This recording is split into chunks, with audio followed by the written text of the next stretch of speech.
consent to discharge the subcommittee on aviation further consideration of H.R. 3632 and to be considered as read and open to amendment at any point without objection.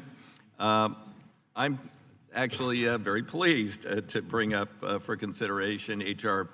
3632. It's bipartisan. It's the Fair and Open Skies Act, which seeks to prevent a race to the bottom in the aviation industry, in international civil aviation. We have all seen what happened to the cruise line industry as we moved to foreign registry and lost those jobs and that industry, and I don't want to see the same thing happen in aviation. Norwegian Air International popped up several years ago. We several times took action in the House to try and block their Norwegian. It's not Norwegian. It's a company that chose Ireland as a base because the Irish law was much weaker on labor protection. They employed crews on short-term contracts that were governed under Singapore law.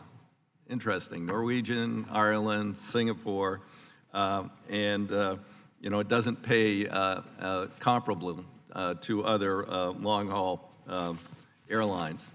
And flags of convenience are not my only concern.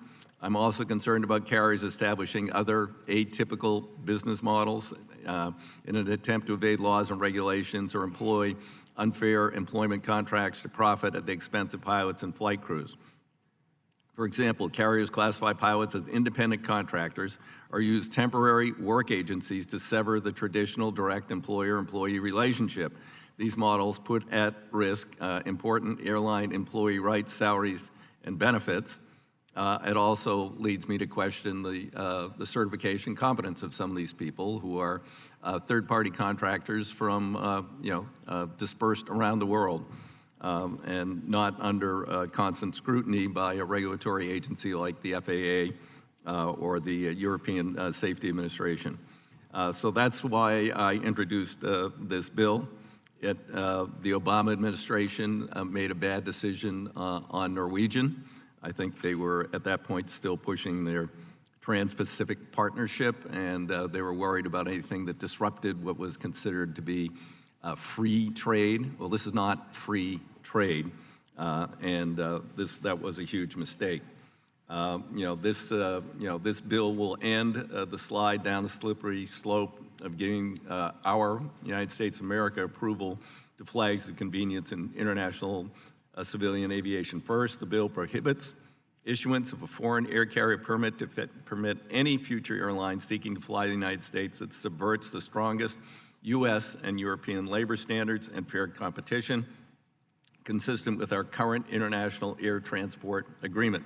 Second, the bill goes a step further than last Congress's similar bill. It states unequivocally that preventing a foreign airline from exploiting a flag of convenience or otherwise undermining labor standards is in the public interest, and the Department of Transportation must take this into account before granting any future foreign air carrier permit.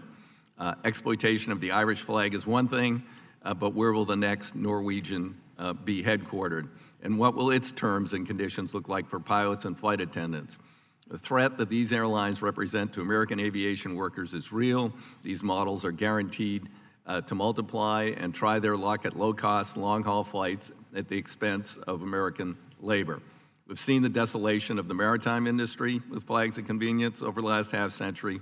We do not want to happen in aviation.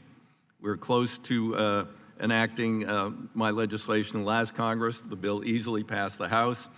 This year's bill again enjoys strong bipartisan support. I thank Aviation Subcommittee Chairman Larsen, Aviation Subcommittee Vice Chair Sharice Davids, Congressman Rodney Davis, and Congressman Drew Ferguson, original co-sponsors of 3632. We have more than 30 co-sponsors and counting, and the overwhelming support of 15 organizations representing the U.S. aviation maritime industry. I look forward to continuing work in this Congress to advance this important legislation, protect U.S. jobs, nation's international airlines, and also the civilian reserve air fleet, since many of these are long-haul, larger aircraft. With that, I'd recognize Subcommittee Chair Larsen if he wants to further explain the bill. Thank you. Thank you, Chair DeFazio. I support H.R. 3632, the Fair and Open Skies Act. It's a bipartisan legislation to protect the U.S. airline industry and its workers from unfair foreign competition. With safety as a guiding principle, the Aviation Subcommittee continues to explore what is on the horizon for U.S. aviation and aerospace. And looking at the future of aviation and aerospace means improving the nation's competitiveness in the global marketplace. In 2016, the Department of Transportation, or DOT, awarded a foreign air carrier permit to Norwegian Air International to operate in the U.S. in direct contravention of Article 17 bis of the U.S.-EU Open Skies Agreement. This controversial decision was a slap in the face to U.S. workers. And the bipartisan Fair and Open Skies Act says the U.S. will not reward countries that break their commitments to protecting workers by rubber stamping permits for foreign airlines that subvert fair labor standards. Specifically, the bill requires DOT to ensure any new foreign air carrier permit issued to a European airline is consistent with the fair labor standards and fair competition requirements of the U.S.-EU Norway-Iceland Air Transport Agreement, and prohibits the DOT from issuing a permit to any foreign airline to serve the U.S. unless the department determines it is not exploiting a flag of convenience by establishing itself in a country other than the country of its majority owner to avoid regulations or otherwise undermine labor standards. I'm very pleased to introduce this legislation with Chair DeFazio, Aviation Vice Chair Sharice Davids, Highways and Transit Ranking Member Rodney Davis, and Representative Drew Ferguson to support the best aerospace and aviation workers in the world and ensure the U.S. remains competitive in the international market. This legislation is supported by numerous aviation stakeholders, which Chair DeFazio has outlined. I'd urge my colleagues to support H.R. 3632, the Fair and Open Skies Act. Thank you, and I yield back. Now, why am I doing Garrett Graves first? Okay. All right. I recognize Subcommittee Ranking Member Garrett Graves for a statement.